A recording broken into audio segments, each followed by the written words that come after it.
واقعہ یہ ہے کہ مدینے سے جب آپ نکلے ہیں تو کسی جنگ کا کسی کو خیال، کسی کے حاشیہ خیال میں بھی نہیں تھا. پیش نظر تھا اس قافلے کا راستہ روکنا کہ جو آ رہا تھا شام سے واپس ابو سفیان کی سرکردگی میں، جو جب جا رہا تھا تو حضور نے تعاقب کیا تھا لیکن وہ بچ کر نکل گیا تھا. اسی لیے کسی نے اہتمام نہیں کیا کہ وہ اسلحہ ساتھ لے. اندازہ تو کیجئے 313 افراد میں سے صرف 2 کے پاس تلواریں تھیں، اسلحہ بھی نہیں لیا. کیا کرنا ہے؟ قافلے کو جا کر جو ہے روکنا ہے، قافلے کو لوٹنا ہے، کہہ لیجیے. لہذا کو کثیر تعداد جو بھی گئی ہے وہ اسی خیال سے نکلی ہے، اور اس میں کوئی بری بات نہیں ہے. باطل سے گویا کہ جنگ تو پہلے دن سے شروع ہو گئی تھی. جیسے ہی حضور نے کہا لا الہ الا اللہ، آپ کے اوپر تشدد شروع ہو گیا، بات ختم ہو گئی. تصادم تو ہے، صرف یہ ہے کہ پہلے وہ تصادم ذہنی اور فکری سطح پر تھا صرف، یا وقت یک طرفہ تشدد تھا، اس میں کہ مسلمانوں کو اجازت نہیں تھی جوابی کارروائی کرنے کی. اب یہ تصادم 2 طرفہ ہے، اینٹ کا جواب پتھر سے دینے کا موقع آ گیا، مرحلہ آ گیا. اور اس انقلاب کی تکمیل کے لیے انگریزی میں ایک لفظ آتا ہے پش. ایک تو PUSH پش، کسی چیز کو دھکا دینا، ایک ہے PUTCH. یہ پش جو ہے یہ ہے کسی بھی مہم میں پھر آخری حلہ بولنا. تو یہ پش جو ہے انقلابی جد و جہد کا فائنل پش جو ہے وہ ہے یہ آرم کانفلکٹ. اور اس کا بھی آغاز اس ایکٹیو ریزسٹنس کے نتیجے میں جو حضور نے 1 سال تک جاری رکھا، اس کے نتیجے میں یہ 1000 کی فوج نکلی. حضور جب اپنے 313 ساتھیوں کو لے کر تقریباً درمیان میں تھے مدینے اور بدر کے، وہاں حضور کو وحی کے ذریعے سے اللہ نے اطلاع دے دی کہ مکے سے ایک لشکر بھی چل چکا ہے، بڑا طاقتور لشکر. اور ساتھ ہی اے محمد صلی اللہ علیہ وسلم، ہمارا وعدہ ہے کہ ایک تو وہ جو اوپر سے قافلہ آ رہا ہے شمال سے، اور ایک جو جنوب سے آ رہا ہے لشکر، ان 2 میں سے ایک پر ہم ضرور مسلمانوں کو فتح دے دیں گے. یہ وحی جب حضور پر آ گئی اور آپ کو اطلاع مل گئی کہ مکے سے تو قریش کا ایک فوج نکل آئی ہے، مسلح، کیل کانٹے سے لیس، پوری تیاریوں کے ساتھ. اب آپ نے ایک مجلس سے مشاورت منعقد کی اور آپ نے مسلمانوں کے سامنے یہ مسئلہ رکھ دیا کہ دیکھو ہم نکلے تھے اس کام کے لیے، لیکن اب صورت اللہ تعالیٰ کی طرف سے یہ پیش آ گئی ہے. وہ قافلہ بھی آ رہا ہے اور ادھر سے لشکر بھی آ رہا ہے، اور اللہ کا وعدہ ہے ان میں سے ایک پر لازماً اللہ ہمیں فتح عطا کر دے گا. تو بتاؤ کہ ہم کدھر چلیں، لشکر کی طرف چلیں یا قافلے کا پیچھا کریں؟ اس کو آپ جدید اصطلاح میں یہ کہہ سکتے ہیں کہ یہ اپنے ساتھیوں کے مورال کو ریڈ کرنے کی حضور کی طرف سے ایک کوشش تھی. پتہ چلے ساتھیوں کی کا مورال کیا ہے، کیا عالم ہے، ان کا حوصلہ کیا ہے، ان کے جذبات کیا ہیں، ان کی امنگیں کیا ہیں.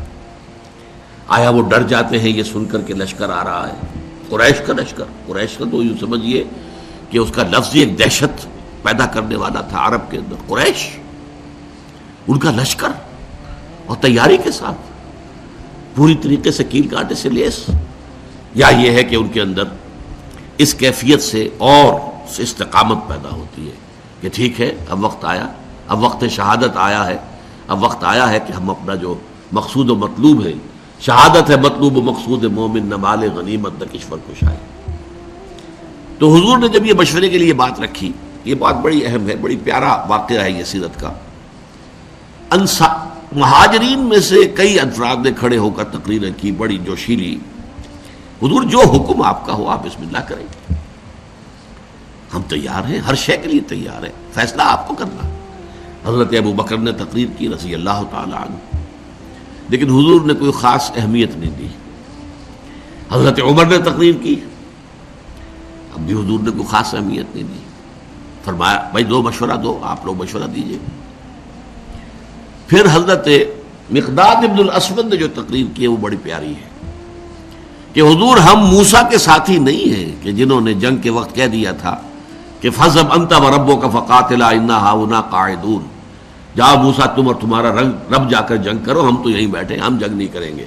ہم موسیٰ کے ساتھی نہیں ہیں، ہم محمد کے صحابی ہیں صلی اللہ علیہ وسلم. خدا کی قسم آپ بسم اللہ کریں، جو بھی قدم آپ اٹھائیں گے انشاءاللہ اللہ تعالی ہمارے ذریعے سے آپ کو آنکھوں کی ٹھنڈک عطا کرے گا۔ حضور ان کی بات کو بھی کوئی خاص اہمیت نہیں دے رہے، پھر فرما رہے اشیرونی، مجھے مشورہ دو بھائی۔ اب یہ بات جو ہے انصار کی سمجھ میں آ گئی کہ حضور کا روح سخن ہماری جانب ہے، کیونکہ انصار سے جو معاہدہ ہوا تھا بیعت عقبہ ثانیہ میں وہ یہ تھا کہ اگر مدینے پر حملہ ہوگا تو ہم آپ کی حفاظت کریں گے اپنے اہل و عیال کی طرح۔ ابھی مدینے پر حملہ نہیں ہوا تھا، بلکہ حضور آگے بڑھ کر نکل آئے ہیں مدینے سے، اور جنگ مدینے سے باہر ہو رہی ہے۔ تو گویا کہ اسٹرکٹ سینس میں انصار پابند نہیں تھے اپنے اس معاہدے کی روح سے کہ حضور کا ساتھ دیں، اور ظاہر بات ہے کہ اب جو سچویشن پیش آ گئی تھی صرف مہاجرین کی نفری کافی نہیں تھی، 80-85 مہاجرین تھے، باقی سب کے سب تو انصار تھے، ان میں 313 وہ کفایت نہیں کرتے تھے اس سچویشن جو اس وقت پیش آ گئی ہے۔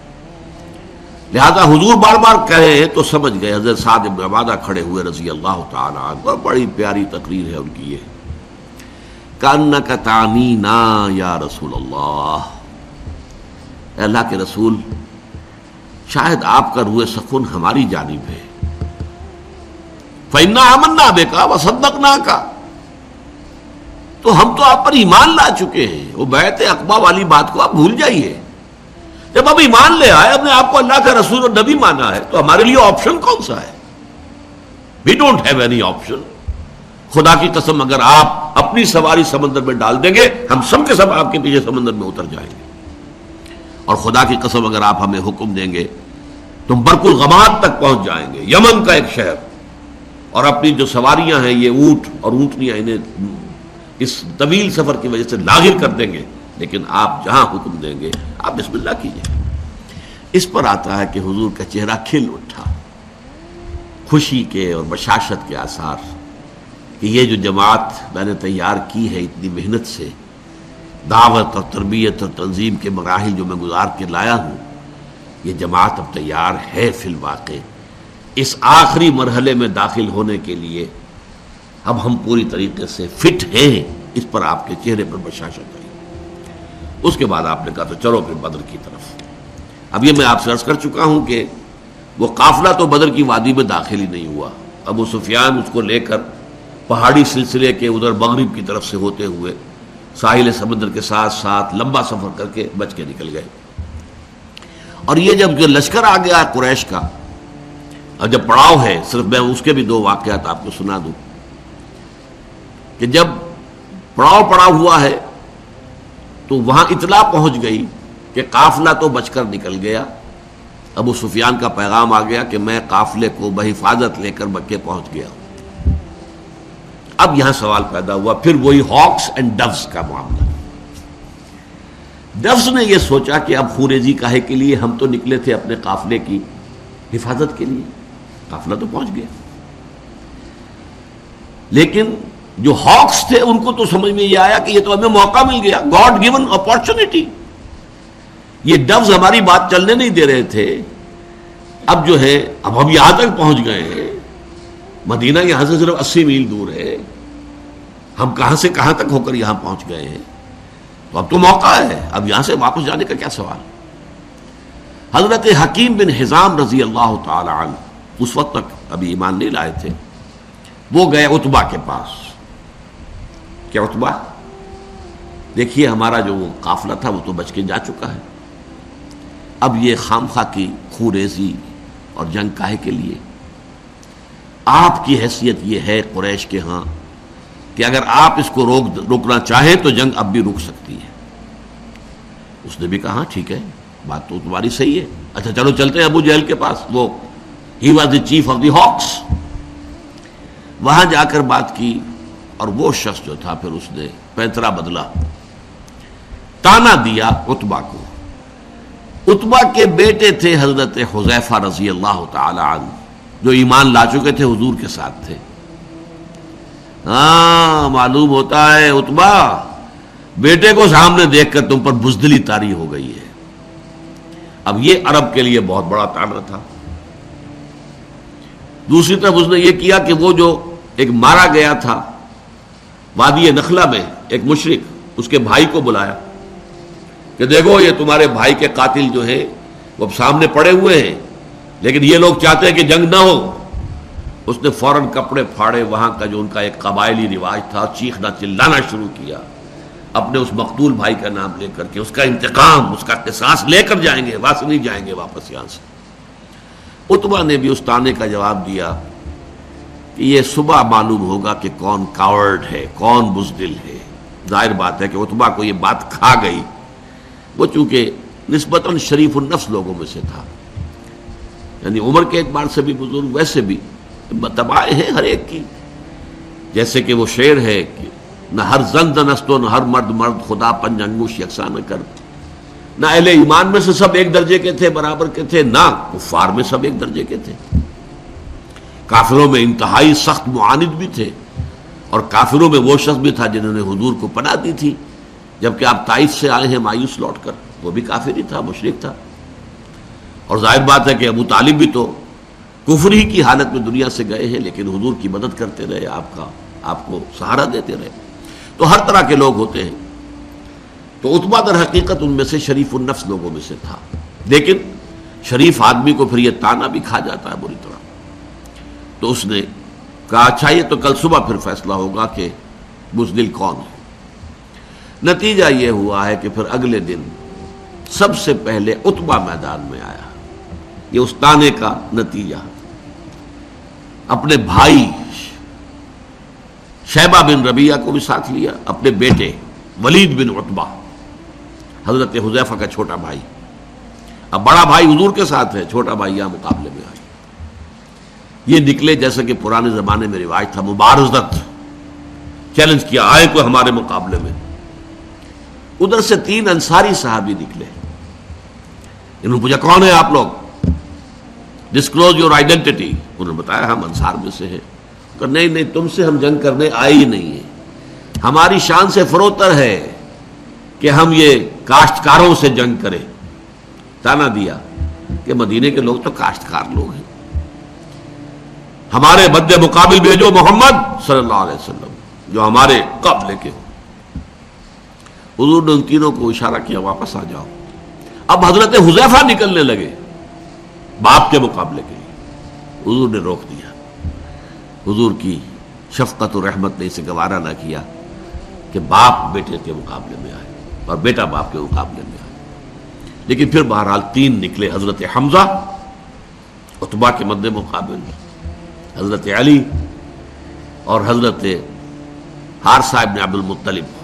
آپ یہ بن مطلب، عبد المطلب نہیں، یہ 3 قرشی نکلے۔ ہاں انہوں نے جب بتایا کہ ہاں ٹھیک ہے اب ہمارے مقابلہ جو ہے برابر کی چوٹ کا ہے۔ بہرحال نتیجہ کیا نکلا کہ تینوں کو واصل جہنم کیا، اگرچہ حضرت حارثہ جو تھے وہ بھی زخمی ہو گئے، تلوار کا وار ان کی ٹانگ پر پڑا، ٹانگ کٹ گئی تو گر گئے، لیکن پھر جس سے مقابلہ ہو رہا تھا حضرت علی نے اس کو بھی واصل جہنم کیا۔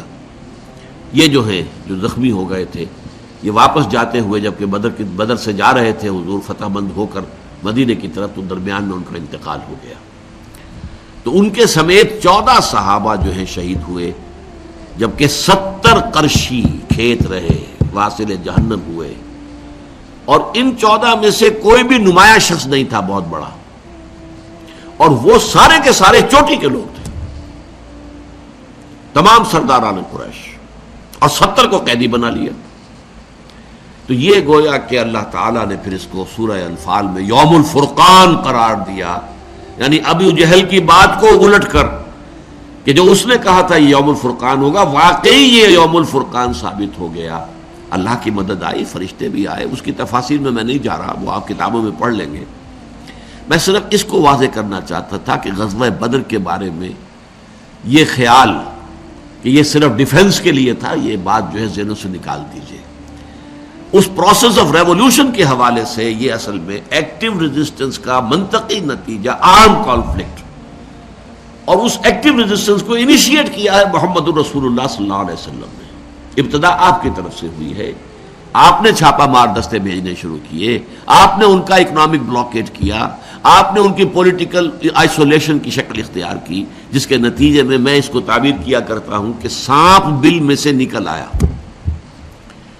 سانپ کو مارنا ہو تو کیا کریں گے؟ تو بل میں گھسا ہوا ہے، تو آپ کو معلوم ہے نا، کوئی بین وین بجاتے ہیں کچھ تاکہ وہ کوئی باہر نکل آئے۔ اب پتہ نہیں وہ بین سے کچھ واقعی کو اثر ہوتا ہے یا نہیں ہوتا ہے، لیکن جو عام میں تو آپ کو سمجھانے کے لیے کہہ رہا ہوں۔ یہ قریش بیٹھے ہوئے تھے مکے میں، اور مکہ حرم ہے، وہاں خوریزی، اگر اللہ کا عذاب آتا کسی اس طرح کا جیسے کہ اس سے پہلی قوموں میں آ چکا تھا تو مکے پر آتا، معاذ اللہ ثم معاذ اللہ ثم معاذ اللہ، خوریزی ان کی وہاں ہوتی نہیں۔